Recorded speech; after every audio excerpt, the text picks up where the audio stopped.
జమిలీ ఎన్నికలు ప్రస్తుత పరిణామాలపై జాతీయ విశ్లేషకులు పెంటపాటి పుల్లారావు గారితో మాట్లాడతాం. ఆయన కూడా జాయిన్ అవుతున్నారు. పెంటపాటి పుల్లారావు గారితో మాట్లాడే ముందు ప్రస్తుతం మనం లోక్సభలో చూస్తున్నాం. మళ్ళీ पर्ची से मतदान में करेक्शन करें।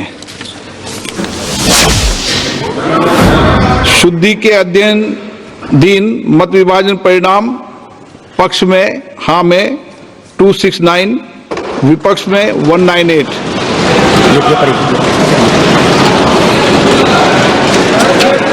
बहुमत के पक्ष में मतदान हुआ। बहुमत प्रस्ताव के पक्ष में हाँ।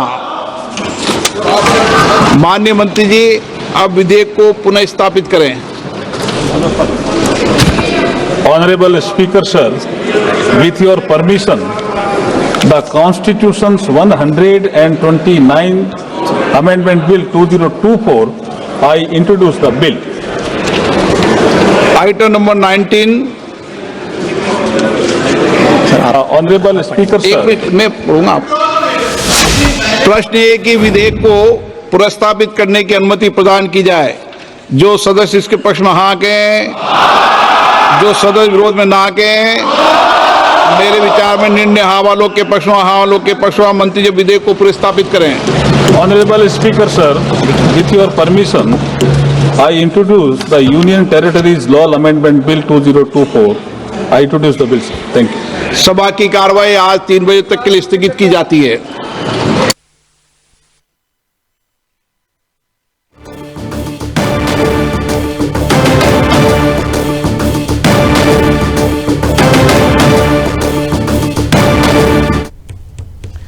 మనం చూస్తున్న ఫైనల్ ఓటింగ్ అటు జమిలీకి సంబంధించి జేపీసీకి పంపించాలన్న బిల్లుకు సంబంధించిన ఓటింగ్పై అనుకూలంగా 269 ఓట్లు, వ్యతిరేకంగా 198 ఓట్లు వచ్చాయి. ఇక బిల్లు ఆమోదం లభించింది. ఇక దీన్ని జేపీసీకి పంపిస్తున్నామని అర్జున్ మేఘవాల్ ఇప్పుడే న్యాయశాఖ మంత్రి లోక్సభలో ప్రకటన కూడా చేశారు. ముందు ఎలక్ట్రానిక్ ఓటింగ్ జరిగినప్పుడు అనుకూలంగా 220 ఓట్లు వచ్చాయి. కొంత గందరగోళం అవటం, ఎలక్ట్రానిక్ ఓటింగ్ సంబంధించి కొన్ని చోట్ల సాంకేతిక సమస్య తలెత్తడంతో మళ్ళీ రీ ఓటింగ్ చేశారు. అంటే స్లిప్స్ ఇచ్చారు. స్లిప్స్ ద్వారా ఓటింగ్ తీసుకున్న తర్వాత 269 అనుకూలం, 198 వ్యతిరేకం వచ్చింది. అటు జేపీసీకి పంపించే బిల్లుకు లోక్సభ ఆమోద ముద్ర వేసింది. పెంటపాటి పుల్లారావు గారు, ఉదయం నుంచి చూస్తున్నాం చాలా ఇంట్రెస్టింగ్ పరిణామాలు. విస్తృతంగా అన్ని పార్టీలు తమ అభిప్రాయాలు తెలియజేశాయి. అయితే జేపీసీకి పంపించాలన్న దానిపైన లోక్సభలో ఇప్పుడు ఓటింగ్ కూడా జరిగింది. అనుకూలంగా 269, వ్యతిరేకంగా 198 వచ్చాయి. ఇప్పుడు నెక్స్ట్ ఏం జరగబోతోంది? ఓవరాల్గా కొన్ని విపక్షాలు లేవనెత్తిన అభ్యంతరాలు సహేతుకంగా ఉన్నాయా లేవా? తప్పకుండా వాళ్ళ అబ్జెక్షన్స్ ఉన్నాయి. జేపీసీకి వెళ్తాది. జేపీసీ ఆ మెంబర్స్ అందరూ వాళ్ళు డిస్కస్ చేయటం మొదలు పెడతారు. పబ్లిక్ అని కూడా పిలుస్తారు. ఎవరికైనా అబ్జెక్షన్స్ ఉన్నాయా చెప్పమని పబ్లిక్ కూడా వెళ్ళొచ్చు, మాట్లాడవచ్చు, సబ్మిట్ చేయొచ్చు. మొత్తం ఓవరాల్ డిస్కషన్ అవుతుంది. ఇప్పటి వరకు ఈ బిల్లు మీద అవ్వింది ఏంటంటే మీడియాలో డిస్కషన్ అవ్వింది. గవర్నమెంట్ మినిస్టర్స్ కూడా మీడియాలో మాట్లాడారు. అంతవరకు ఎప్పుడైతే ఇంట్రడ్యూస్ అవ్విందో ఆ బిల్లు, అది పార్లమెంట్ ఆస్ట్ అయిపోయింది. ఆస్ట్ అంటే ఇంకా అక్కడ ఉంటుంది, విత్డ్రా చేసుకునే వరకు గవర్నమెంట్. ఆ బిల్లుకి 5 సంవత్సరాలు జీవనం ఉన్నది. లోక్సభ ఈ టెన్యూర్ ఎంత వరకు ఉన్నదో 18 లోక్సభ అంతవరకు ఉంటుంది. మధ్యన ఈ సెషన్ అయిపోయింది, అదే అయిపోయింది తింటానికని లేదు. జేపీసీకి వెళ్తాది. ఇప్పుడు ఏమొచ్చిందంటే మనకి రాజకీయం కూడా దీంట్లో ఉన్నది కదా. మహారాష్ట్ర, హర్యానా ఎలక్షన్స్ తర్వాత బీజేపీ కొంచెం బాగా బలంగా బయటకు వచ్చింది కదా పొలిటికల్ గా. వాళ్ళని రాబోయే ఢిల్లీ ఎలక్షన్స్ ఉన్నాయి, బీహార్ ఎలక్షన్స్ ఉన్నాయి. ఈ కొంచెం ఈజీ ఎలక్షన్స్ కంపేర్ చేస్తే మహారాష్ట్ర, హర్యానాకి. సో బీజేపీ జూన్ 2024లో ఒక సంఖ్య తగ్గింది, వీక్ అయిందంటే ఇవన్నీ మేకప్ అయిపోయింది రాజకీయంగా. సో ఆ కాన్ఫిడెన్స్ తో ఈ బిల్ ఇంట్రడ్యూస్ చేశారు. తర్వాత బిల్ ఇంట్రడ్యూస్ చేశానంటే ఆ బిల్లు మేము చేసాం, డిస్కస్ చేస్తున్నాం, మేమేం లొంగిపోలేదు, మేమేం భయపడలేదు, మా సంఖ్య తగ్గిందని అని బీజేపీ కూడా చెప్పుకుంటున్నాం కదా. అప్పుడు అది చెప్పుకుంటుంది కదా. సో ఇప్పుడు డిస్కషన్ జేపీసీలో అవుతుంది. తర్వాత మీరు ఇందాక ఒక మాట అన్నారు, కాన్స్టిట్యూషనల్ అమెండ్మెంట్ కి 543 మెంబర్లకి 2/3 అక్కర్లేదు. ఆ రోజు ఎంత మంది ఉన్నారు హౌస్ లో, దాంట్లో 2/3 కావాలి అంతే. అదే సార్, అదే ప్రస్తావించారు సార్. అవును, అదే.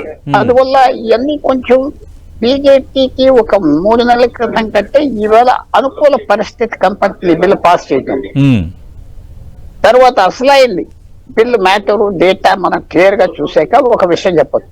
నాకు తెలిసినంత వరకు ఇది మరి నిన్నటి వరకు బిల్లు 2029 పార్లమెంట్ ఎలక్షన్ వరకు ఏమి ప్రాబ్లం ఉండవు. ఇప్పుడు జరిగినట్టుగానే ఎలక్షన్లు అనేవి జరుగుతాయి. 2029 పార్లమెంట్ ఎలక్షన్ అయిపోయాక బిల్ ఇంప్లిమెంటేషన్ స్టార్ట్ అవుతుంది. ఎలక్షన్ కమిషనర్స్ కి పవర్ ఇస్తారు. ఏ అసెంబ్లీకైనా తక్కువ టెన్యూర్ చేయాలా, ఎక్కువ టెన్యూర్ చేయాలా, 2034 జామిలీ ఎలక్షన్స్ కి పవర్ ఇస్తారు. సో వచ్చే 5 సంవత్సరాల్లో ఏమి ఇంపాక్ట్ ఉండదు బిల్లుకి అని దాని మీద ఎన్ని ఏమవుతుందంటే ఎప్పుడైతే 10 సంవత్సరాల తర్వాత అన్నారో అపోజిషన్ కూడా కొద్దిగా తగ్గిపోతుంది. మనకు కాదు కదా ఇంకేదో ఫ్యూచర్ లో ఉన్నది అని. సో నేను అనుకుంటున్నా ప్రస్తుత పరిస్థితిలో బీజేపీ కొద్దిగా కాన్ఫిడెంట్ గా కూడా ఉండొచ్చు. కానీ అందరికి తెలిసింది ఏమిటంటే 2/3 మెంబర్స్ కావాలి. 2/3 మెంబర్స్ అంటే ఆ రోజు ఎంతమంది వస్తారు. ఇప్పుడు కొంతమంది కొన్ని పార్టీలకి వాళ్ళకి నచ్చ చెప్పొచ్చా, కొన్ని పార్టీలు ఇరిగిపోతాయా. ఉద్ధవ్ శివసేన అని ఎన్సీపీ దాదాపు 20 మంది ఎంపీలు ఉన్నారు. వాళ్ళు మహారాష్ట్రలో వాళ్ళకి ఇంకే ఉపయోగం లేదు, అక్కడ ఉండటం ఇక్కడ ఉండటం కొంచెం ఆలోచనలు వస్తున్నాయా, అవన్నీ జరుగుతూ ఉన్నాయి. అది కాన్స్టెంట్ ప్రాసెస్ కంటిన్యూస్ గా జరుగుతూ ఉన్నాయి. కాబట్టి బీజేపీ ఎప్పుడైతే జేపీసీకి పంపించారో ఒక స్టెప్ అయిపోయింది. ఒక అడుగు పడింది, ఒక స్టెప్ అయిపోయింది, అది పడిపోయింది. డెఫినెట్ ఆ డైరెక్షన్ తీసుకున్నారు. అక్కడి నుంచి తిరిగి రావాలి.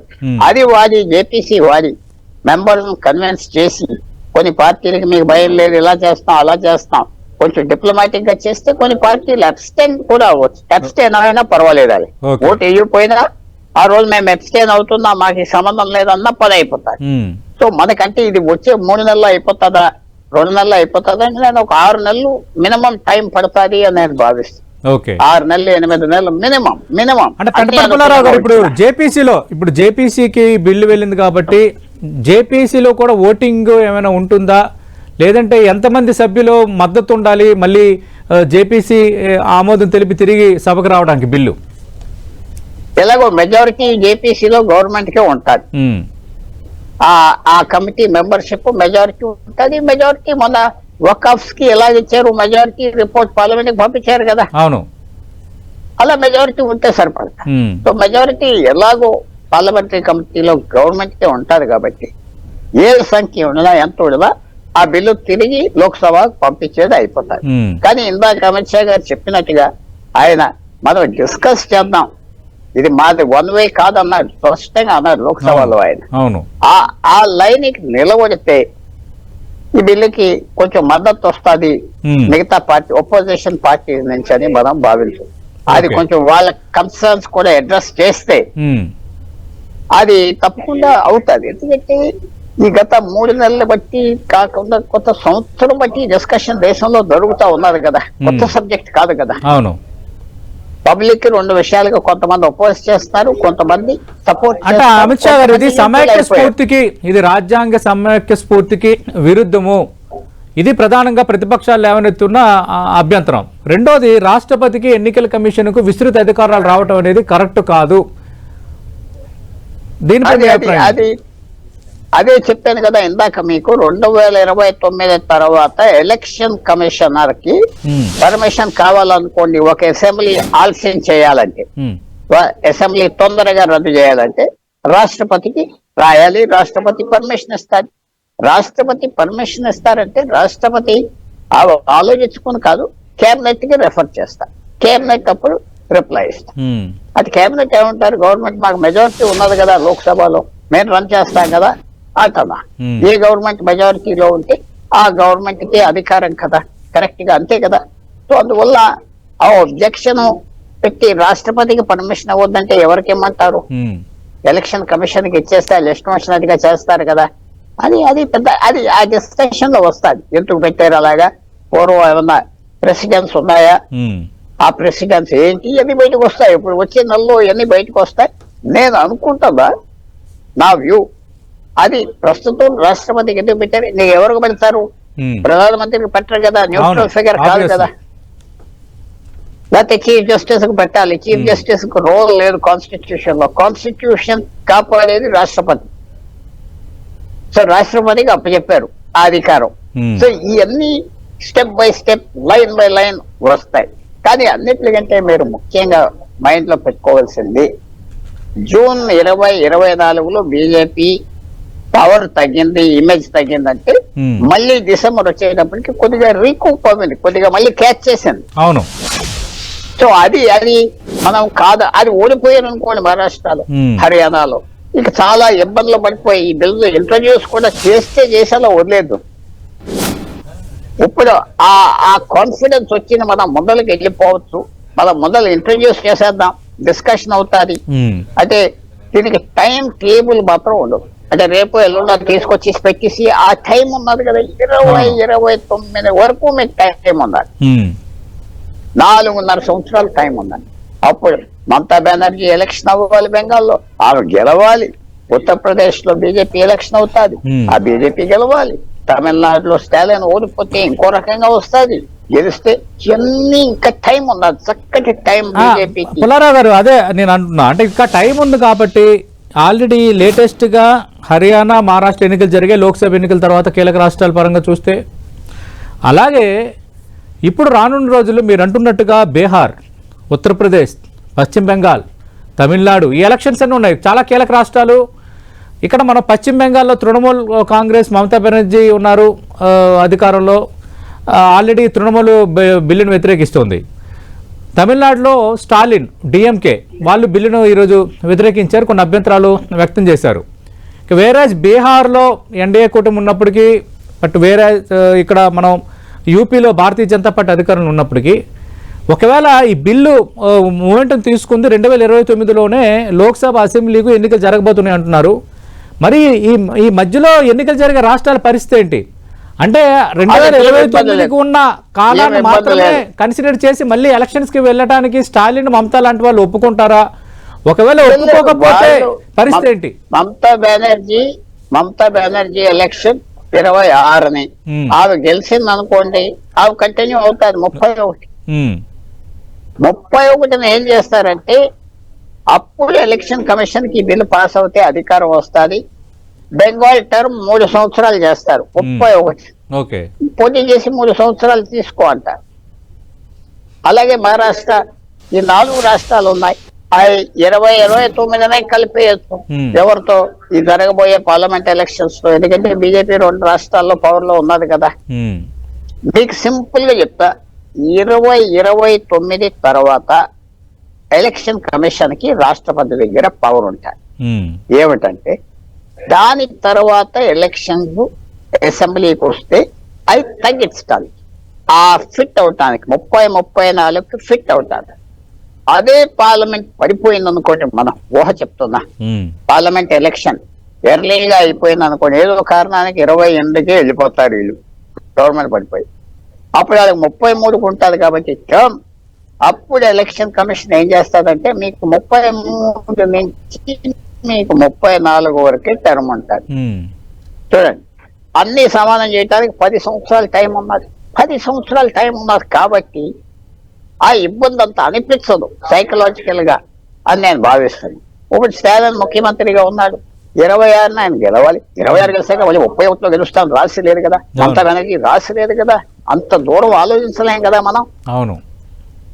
అందువల్ల ఈ బిల్లు ఆ రకంగా ఉంటే స్మూత్ గా ఉంటుంది. జేపీసీలో ఎలా పనిచేస్తారు అది చూడాలి, అది చాలా ఇంపార్టెంట్. జేపీసీలో బీజేపీ చాలా కొన్ని చిన్న చిన్న డౌట్స్ ఇవన్నీ తీసుకుని, అపోజిషన్ సలహాలు తీసుకుని ముందరికి వెళ్ళిపోతే వాళ్ళు సక్సెస్ఫుల్ గా అవుతారు. ఏదైనా ఇది పొలిటికల్ ఇమేజ్ మీద బీజేపీది ఆధారపడి. పొలిటికల్ ఇమేజ్ అంటే ఇప్పుడు మీరు అన్నారు, ఢిల్లీ ఎలక్షన్స్ ఫిబ్రవరిలో వస్తున్నాయి, బీజేపీ ఎలా చేస్తుంది? గెలిచింది అనుకోండి, 6 ఎలక్షన్స్ తర్వాత బీజేపీ గెలుస్తూ అవుతుంది. ఢిల్లీలో 6 ఎలక్షన్స్ ఓడిపోతా వచ్చింది. సో అదొక పెద్ద సైకలాజికల్ బూస్ట్ వస్తుంది. అలాగే మళ్ళీ నెక్స్ట్ ఆ బీహార్ వస్తుంది, అలాగే గెలిచి, అలాగే ఇదంతా రాజకీయంగా సైకలాజికల్ గా ఇమేజ్ గా ఇది ఒక పెద్ద విశేషంగా జరుగుతూ ఉంటారు. సో రోజు రోజుకి పాలిటిక్స్ మారిపోతాయి, రోజు రోజుకి బలం పెరగవచ్చు, బలం తరగవచ్చు. సో మనం వెయిట్ చేసి చూడాలి బీజేపీ స్ట్రాటజీ ఏంటి, జేపీసీ ఎంత కేర్ఫుల్ గా డీల్ చేస్తారు. ఆల్రెడీ నేను అనుకుంటున్నా శరద్ పవార్ కి ఉద్ధవ్ ఠాక్రేకి 20 మంది ఎంపీలు, అవును, వాళ్ళు పెద్ద అక్కడే కూర్చుంటారని మాత్రం నాకు అనిపించట్లేదు. ఎందుకంటే మహారాష్ట్రలో అది గవర్నమెంట్ చిత్తుగా ఓడిపోయింది, ఢిల్లీలో లేదు, వాళ్ళకి చీలికైన పోయిన పార్టీలు అధికారంలో ఉన్నారు, మంచి కుర్చీలు వేస్తారు వాళ్ళు ఎదితే, సో వాళ్ళని కూడా లాగేస్తారని నేను భావిస్తాను. అంటే ఇప్పుడు జేపీసీలో ఆమోద ముద్ర పడిన తర్వాత, జేపీసీ నుంచి గ్రీన్ సిగ్నల్ వచ్చిన తర్వాత నెక్స్ట్ జరిగే ప్రక్రియ ఏంటి? జేపీసీ గ్రీన్ సిగ్నల్ వచ్చాక అప్పుడు పార్లమెంట్ లో గవర్నమెంట్ ఇంట్రొడ్యూస్ చేసి ఓటింగ్ కి పెట్టుకోవాలి. Introduce JPC report parliament house కి వస్తుంది, మళ్ళీ పార్లమెంట్ ప్రాపర్టీగా ఉంటుంది, అక్కడ పెడతారు. ఎప్పుడైతే గవర్నమెంట్ ఆ బిల్లు ఓటింగ్ పెట్టాలి, మళ్ళీ డిస్కషన్ పెట్టాలి, అది గవర్నమెంట్ నిర్ణయం, వాళ్ళ ఇష్టం. అది ఇంకా అది 18వ లోక్సభ 2029 వరకు టైం ఉంటుంది, 3.5 సంవత్సరాలు టైం ఉంటుంది. చిన్న విషయం కాదు, చాలా ఇది మీకంతా దీని పునాది ఏమిటి? మహారాష్ట్ర హర్యానాలో అంత పెద్ద విజయం సాధించారు కాబట్టి కాన్ఫిడెన్స్ మనం ముందరకెళ్దాం. ఎన్నోసార్లు నరేంద్ర మోడీ నా ఎజెండా ఏమీ ఆగదని చెప్పాడు కదా జూన్ 2024 తర్వాత. ఓకే, వికసిత్ భారత్ 3035 అనుకుంటుందా దానికి టైంకి ఈ జామలి ఎలక్షన్స్ చేయడానికి. ఇది మంచి హుషారు వచ్చింది మహారాష్ట్ర హర్యానా. అక్కడ ఓడిపోయి ఉంటే ఇదంతా ఎంత హుషారు రాదు, ఎవరు పట్టించుకోపోదు. అవును, 2/3 మెజారిటీ కావాలి కాబట్టి 2/3 మెజారిటీ అంటే 3 భాగాలకి 2 భాగాలు ఓట్లు కావాలి. లోక్సభలో ఆ రోజు కూర్చోవాలి, అది కూడా రాకపోదు. పొజిషన్ పొలిటికల్ గా మారిపోయింది. ఆపోజిషన్ లో కూడా ఒకళ్ళు కొద్దిగా తిట్టుకుంటున్నారు, ఇవన్నీ జరుగుతూ ఉన్నాయి. అది ఎంతవరకు వెళ్తాది అది మనం చూడాలి సమయంలో. ఓకే, పెద్దపాటి పుల్లారావు గారు మీరు లైవ్ లోనే ఉండండి, ఇంకా చాలా అంశాలు ఉన్నాయి. అటు జేపీసీ గ్రీన్ సిగ్నల్ ఇచ్చిన తర్వాత, మళ్ళీ జేపీసీ రిపోర్టు సభకు వచ్చిన తర్వాత, మళ్ళీ పార్లమెంట్లో బిల్లును కేంద్రం ప్రవేశపెట్టాల్సి ఉంటుంది. అప్పుడు ఖచ్చితంగా బిల్లుకు 2/3 మెజారిటీ అవసరం ఉండొచ్చని పెద్దపాటి పుల్లారావు గారు అంటున్నారు. కాబట్టి నిజంగా అప్పుడు ఆ వాతావరణం ఉంటుందా? ఇప్పుడున్న ఎన్డీఏ బలం ప్రకారం ఇంకా కావలసిన బలం ఎంత? ఎవరు అనుకూలంగా ఉండొచ్చు, ఎవరు వ్యతిరేకంగా మారచ్చు? అలాగే 4 రాష్ట్రాల ఎన్నికలనే దశల వారీగా నిర్వహిస్తున్న కేంద్రం కానీ, కేంద్ర ఎన్నికల సంఘం కానీ దేశవ్యాప్తంగా ఒకేసారి ఎన్నికలు నిర్వహించగలదా? అంత సత్తా మనకు ఉందా? వీటన్నిటికి సంబంధించి పెద్దపాటి పుల్లారావు గారు సమాధానాలు అంటే రైట్. 1 నేషన్ 1 ఎలక్షన్ బిల్లుకి సంబంధించి జేపీసీకి పంపించేందుకు ఉద్దేశించిన బిల్లు అయితే ఆమోద ముద్ర లభించింది. ఇప్పుడు జాయింట్ పార్లమెంటరీ కమిటీకి వెళ్ళబోతోంది. అయితే 1 నేషన్ 1 ఎలక్షన్కి సంబంధించి ప్రతిపక్షాలు లేవనెత్తున్న అభ్యంతరాలు సహేతుకత ఎంత, అలాగే చాలా మందికి ఉన్న అనుమానాలకు సమాధానం ఏంటి? దీనికి సంబంధించి 10 టీవీ లైవ్ డిబేట్ కంటిన్యూ అవుతుంది. పెద్దపాటి పుల్లారావు గారు నిన్న కొన్ని అంశాలు ప్రస్తావించాను. ప్రధానంగా ఒక 4-5 రాష్ట్రాల ఎన్నికలకే ఆపసోపాలు పడుతున్నాయి కేంద్ర వ్యవస్థలు. ఎన్నికల సంఘం కానీ, పోలీసులు కానీ 4-5 దశలు లేదంటే కొన్ని ఎలక్షన్స్కి 7 దశల్లో ఎన్నికలు నిర్వహిస్తున్న పరిస్థితి ప్రస్తుతం దేశంలో ఉంది. ఒకేసారి దేశవ్యాప్తంగా ఎన్నికలు నిర్వహించడం అసంభవం, అసాధ్యం అని విపక్షాలు ఈరోజు అంటున్నాయి. నిజంగా ఆ పాసిబిలిటీ ఉందా? ఆ విషయంలో మన సత్తా ఎంత? మీ అంచనా ఏంటి? ఏదైనా పెద్ద ప్రాబ్లం ఏం లేదు.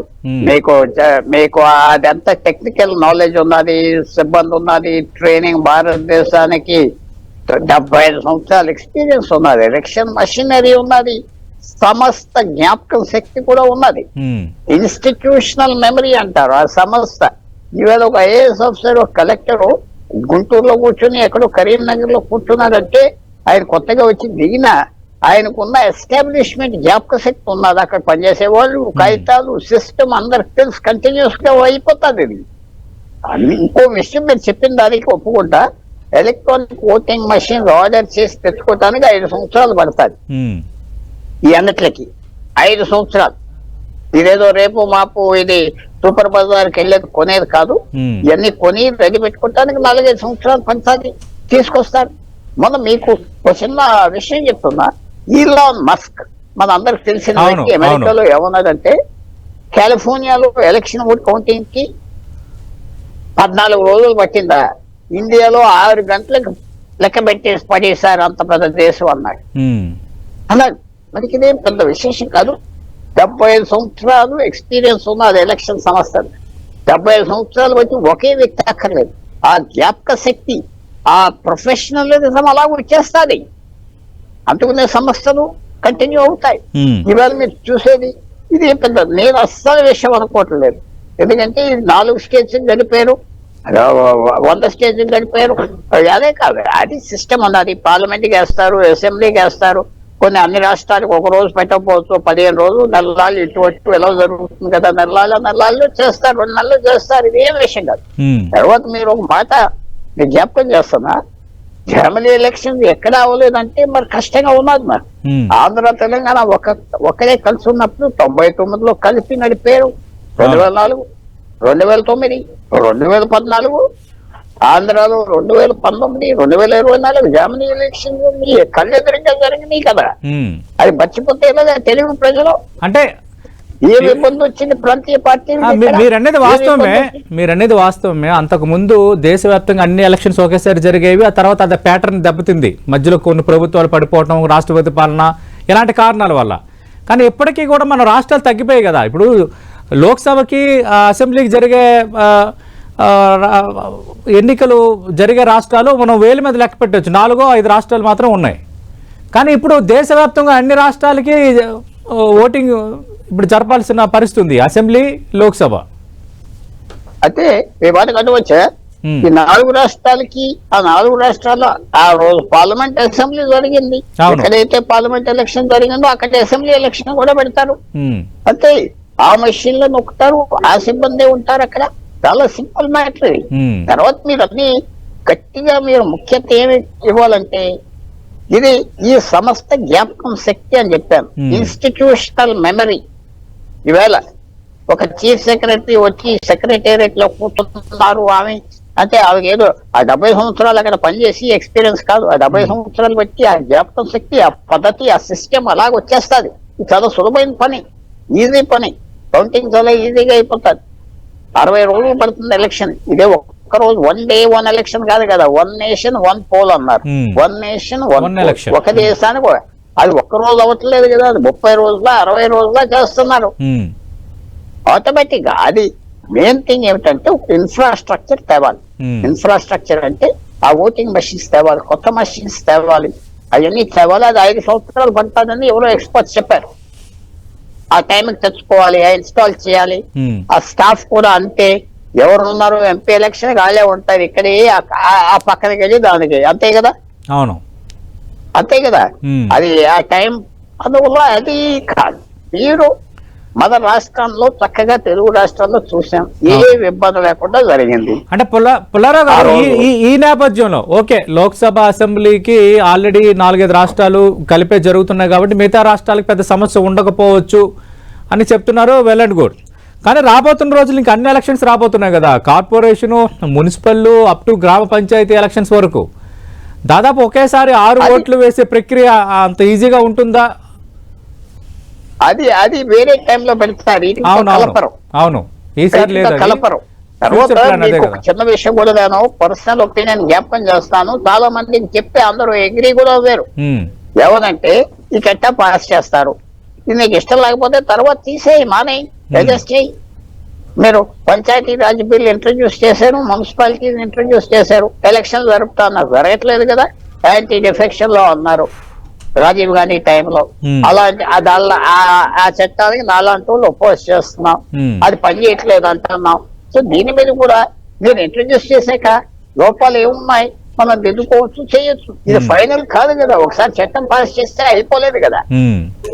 ఇప్పుడు దాదాపు 129, 128 కాన్స్టిట్యూషనల్ అమెండ్మెంట్స్ ఆల్రెడీ చేశారు మన దేశంలో. అవును, కొన్ని దేశాల్లో 300 సంవత్సరాల్లో 30 కూడా చేయలేదు, 30 కూడా చేయలేదు.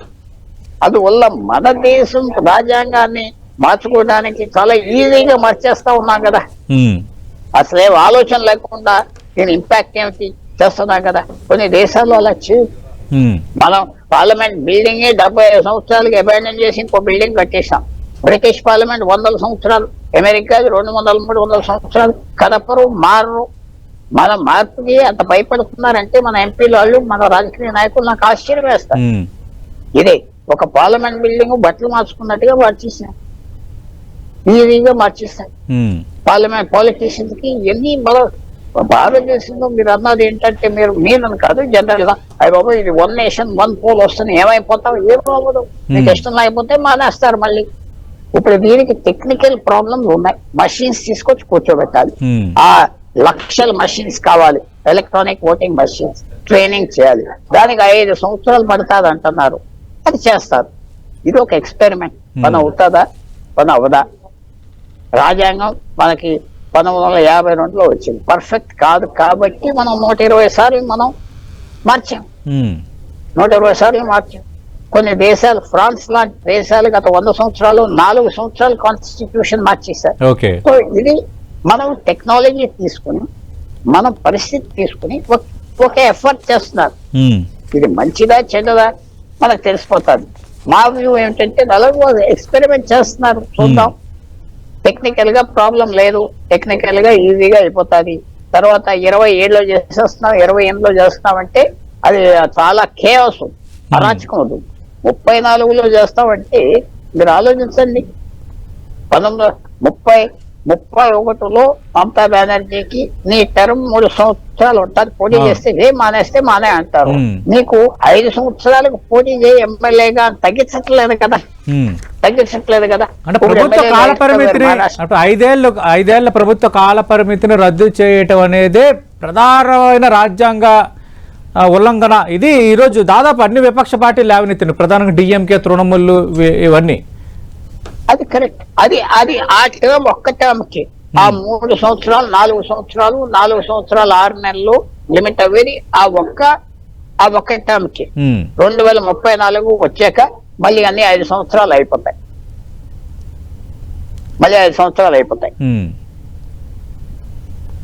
అంటే పుల్లారావు గారు ఇప్పుడు జేపీసీ గ్రీన్ సిగ్నల్ తర్వాత లోక్సభకు రావడం పైన మనం ఇందాక డిస్కస్ చేసాం. అప్పుడు మళ్ళీ బిల్లు ఆమోదం పొందాలంటే 2/3 మెజారిటీ ఉండాలా, లేదంటే ఆ రోజు హాజరైన సభ్యుల్లో ఉన్న మెజారిటీని కన్సిడర్ చేస్తారా ఓటింగ్లో? మళ్ళీ రిపీట్ చేయండి ఒకసారి. జేపీసీ రిపోర్టు లోక్సభకు వచ్చిన తర్వాత మళ్ళీ పార్లమెంట్లో బిల్లుని కేంద్రం మళ్ళీ ప్రవేశపెట్టాలి కాబట్టి ఖచ్చితంగా అప్పుడు ఓటింగ్ అనేది ఉంటుంది. అప్పుడు 2/3 మెజార్టీ అవసరం పడుతుందా, లేదంటే ఆ రోజు హాజరైన సభ్యుల్లో 2/3 మెజార్టీ ఉంటే సరిపోతుందా, లేదంటే ఆ రోజు హాజరైన సభ్యుల్లో మెజార్టీ సభ్యుల బలం ఉంటే సరిపోతుందా? ఈ మూడిట్లో బిల్లు ఆమోదం పొందడానికి అవసరమైన బలం ఎంత? ఆ రోజు హాజరైన దాంట్లో 3 మెంబర్లు ప్రజెంట్ అవ్వాలి, 2/3 కావాలి. ఆ రోజు హాజరైన వాళ్ళు సింపుల్ మెజారిటీ చాలు. 543 ఉన్నారు, మీకు 362 కావాలని కాదు. ఆ రోజు ఎంతమంది వస్తారు హౌస్ కి, అది బోల్ టైం ఉన్నారు ప్రవేశం పెడతానికి బిల్లు. తర్వాత టాక్టిక్స్ ఉంటాయి. ఎంత క్లెవర్, ఎంత ఇంటెలిజెంట్ గా ఈ గవర్నమెంట్ చేస్తుంది మనం చూడాలి. ఈ గవర్నమెంట్ ఎంత కేర్ఫుల్ గా కొన్ని పార్టీలు గెలవాలి, వచ్చే అబ్జెక్షన్స్ తీసేయాలి. అది చేస్తే ఈజీగా పాస్ అవుతుంది. ఇది ఒక పెద్ద అచీవ్మెంట్ మోడీ ప్రభుత్వానికని మనం చెప్పుకోవచ్చు. కానీ అది చేయకుండా ఒంటరిగా మాయం చెప్పిందే రూట్ వెళ్ళండి అంటే ఎవరు వినే పరిస్థితిలో లేరు. అది గవర్నమెంట్ కూడా అలా చేయకూడదు. 1 వే ట్రాఫిక్ ఉండకూడదు. అది గవర్నమెంట్ చేస్తుందా? అమిత్ షా గారు ఇవాళ అలాంటి మాటలే చెప్పారు. మేము మీతో అసలు డిస్కస్ చేస్తాం, మీ ఇబ్బందులను తీరుస్తాం అని చెప్పాడు. అది ఒక కొత్త వాయిస్. పూర్వం అలాగా మాట్లాడేవారు కాదు, మా ఇష్టం నాకు మెజారిటీ వచ్చింది అంటాం.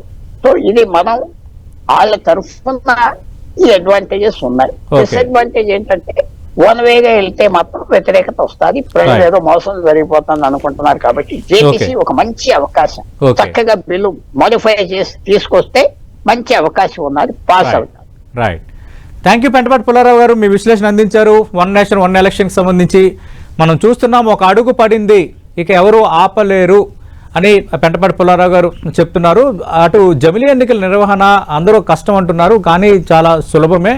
రెండోది ప్రభుత్వ కాలపరిమితి రద్దు అనేది రాజ్యాంగ ఉల్లంఘన అన్నది విపక్షాల మాట సహేతుకమే. కానీ ఈ కొత్త బిల్లు ప్రవేశపెట్టేటప్పుడు, కొత్త విధానాన్ని తీసుకొచ్చేటప్పుడు మాత్రమే కొన్ని ప్రభుత్వాలకి 3 ఏళ్ళు, కొన్ని ప్రభుత్వాలకు 3.5 ఏళ్ళ వరకు మాత్రమే కాలపరిమితి ఉంటుంది. 2034 నుంచి కామన్గా అందరికీ 5 ఏళ్ల కాలపరిమితి ఉండే ఛాన్సే ఉంటుంది. కాబట్టి ఖచ్చితంగా జేపీసీలో వైబుల్గా ప్రస్తుతం ఉన్న కేంద్రం అందరి అభిప్రాయాలను కూడా కొంత కన్సిడర్ చేసి 1 వే కాకుండా 2 వే విధానంలో కన్సిడర్ చేస్తే ఖచ్చితంగా అంత పెద్ద ఇష్యూ ఏం కాదు. దీనివల్ల ఖచ్చితంగా దేశానికి మంచి జరుగుతుందని పెంటపాటి పుల్లారావు గారు అంటున్నారు. తిరిగి జేపీసీ రిపోర్ట్ వచ్చిన తర్వాత బిల్లుపై పార్లమెంట్లో బిల్లు ప్రవేశపెట్టేటప్పుడు జరిగే ఓటింగ్ సంబంధించి ఆ రోజు హాజరైన సభ్యుల్లో 2/3 మెజార్టీ ఉంటే సరిపోతుంది. ఖచ్చితంగా అటు ఇండియా కూటమిలో ఉన్న లోకల్ నేపథ్యంలో కొందరు ఎంపీలు ఇటు కూడా డివిజన్ అయ్యే అవకాశాలు చాలా స్పష్టంగా ఉన్నాయి. ఆ ధైర్యంతోనే కేంద్రం అడుగులు వడివడిగా పడుతున్నాయని పెంటపాటి పుల్లారావు గారు చెప్తున్నారు. చూద్దాం ఇంకా జేపీసీ నుంచి రిపోర్ట్ ఎలా ఉండబోతుంది, లోక్సభలో తర్వాత బిల్లు ప్రవేశపెట్టేటప్పుడు ఓటింగ్ నేపథ్యంలో ఎలా ఉండబోతుంది, కొత్త అభ్యంతరాలు, రాబోతున్న రాష్ట్రాల ఎన్నికలు, వీటన్నిటికి సంబంధించి మనకు రానున్న రోజుల్లో క్లారిటీ రాబోతుంది. ఇది వన్ నేషన్ వన్ ఎలక్షన్స్ పై 10 టీవీ స్పెషల్ అనాలిసిస్.